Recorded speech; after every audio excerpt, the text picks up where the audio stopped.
Bienvenue sur la chaîne YouTube La Hype Story. Ici, on vous dira toute la vérité, ils vous diront jamais tout. En 1980, le Libéria entre dans une nouvelle ère.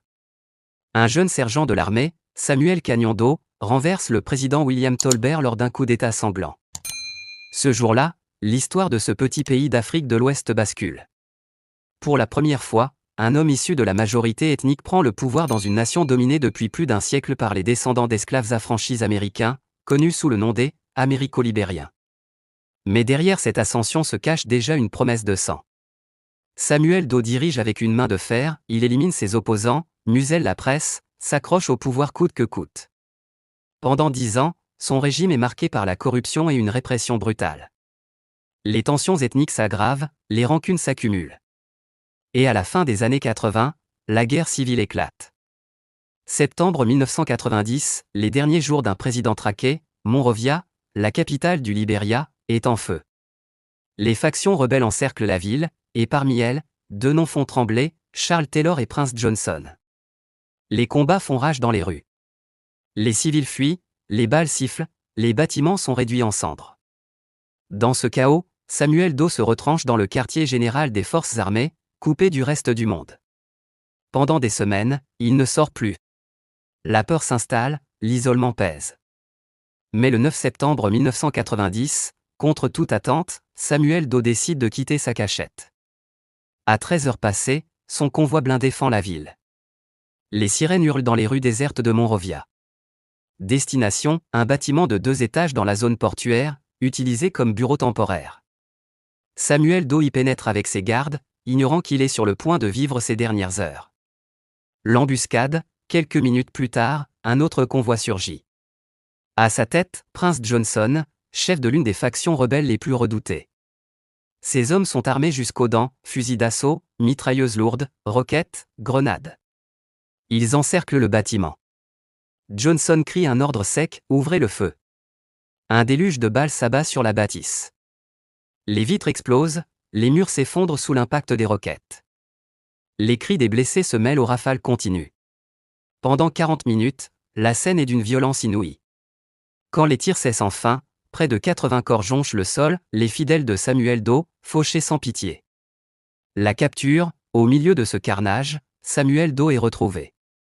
Il s'était réfugié dans un bureau du premier étage, mais il n'a plus nulle part où fuir. Les rebelles le traînent hors de sa cachette. Ils arrachent les gris-gris qu'il porte sur la poitrine, symbole de protection spirituelle pour lui. Mais ces talismans ne le sauveront pas devant les caméras des rebelles, Samuel Doe subit une torture inimaginable. Ses jambes sont brisées à coups de rafales de Kalachnikov. Il est roué de coups, humilié, mutilé. La scène est filmée et sera diffusée plus tard, choquant le monde entier. L'humiliation post-mortem, le lendemain 10 septembre 1990, Samuel Doe est mort. Mais pour ses ennemis, cela ne suffit pas. Ils veulent le réduire à néant, même dans la mort.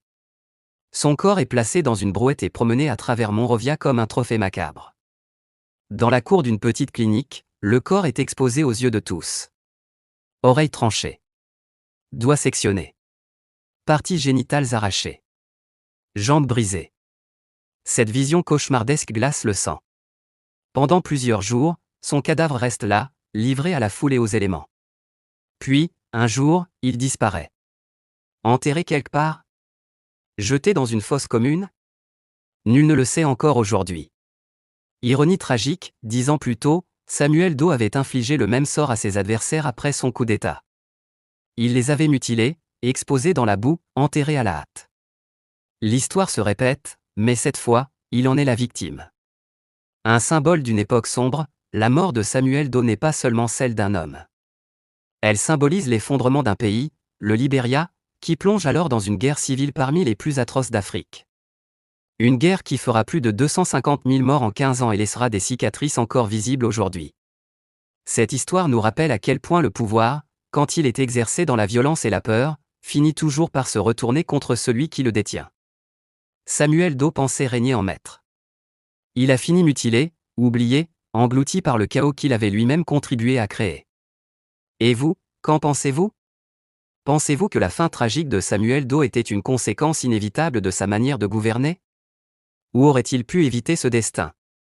Dites-le nous en commentaire, votre avis nous intéresse. Et si vous découvrez cette chaîne, abonnez-vous dès maintenant. Ici, nous explorons les destins marquants, parfois méconnus, qui ont façonné l'histoire de l'Afrique et du monde. Chaque semaine, nous vous racontons ces récits captivants qui vous font voyager dans le temps et réfléchir sur notre présent.